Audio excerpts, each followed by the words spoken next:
with the housing crisis currently ongoing in Ireland. Costs of materials have been fluctuating, especially in around COVID. How has the landscape changed and evolved in the last few years? And what do you see happening in the next couple? Yeah, well, it's disappointing to say that the landscape hasn't improved. So I don't see the supply of housing increasing materially at all over the next few years. I think some of the policies in place aren't helping. I think the planning process is extremely difficult to navigate, and there's a huge amount of risk in the planning process. It doesn't appear that there's enough zoned land, and all these things have a knock on effect. Like you can't building's not a thing where you can just turn the taps on and expect units to be built overnight. A lot of these things are structural and take time.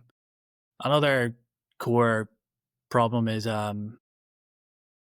getting connected to services. Like you would have seen the kind of drainage project in North Dublin that's been stopped by one person who's objected. But trying to get a connection or an electrical or Irish water connection can be very difficult. So in the middle of a housing crisis, there's a lot of home builders out there that are trying to get things done, and the amount of hurdles and barriers that there is to getting things actually built is just makes it very difficult and protracted. So the it's it's I can't see it changing anytime soon. Yeah. Even in your own opinion, what do you think, or what would be the best thing for maybe the government to do to alleviate the pressure? Because I know you mentioned the policies that are in place. Like, is there an 80-20 thing to fix as such that would like alleviate that pressure? Yes, yeah. So they need to zone more land. They need to fix the planning process. They need to make the planning process more certain. The biggest thing for me would be that it needs to be more viable. When if you're a builder, you're taking like a huge amount of risk.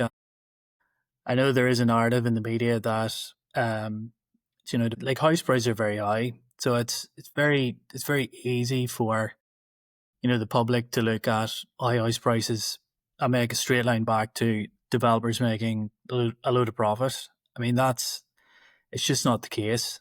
The margins are actually quite slim in the industry at the minute. And if you look at the cost of actually building a house, about 25% of the cost of building a house actually goes straight back to the government. Okay. Like VAT, like straight off the bat, you've got VAT 13.5%. Like there's no VAT on houses in the UK. So VAT could be cut. Ideally, I'd like to see VAT cut to zero, but that's not going to happen. There is talk in the budget that they're going to cut VAT on new build apartments from 13.5% to 9%, which is a step in the right direction. But I don't think it's far enough. So improving viability is the main thing. The developers we deal with, they'd much rather be building more houses at a moderate profit than a small amount of houses at a high profit.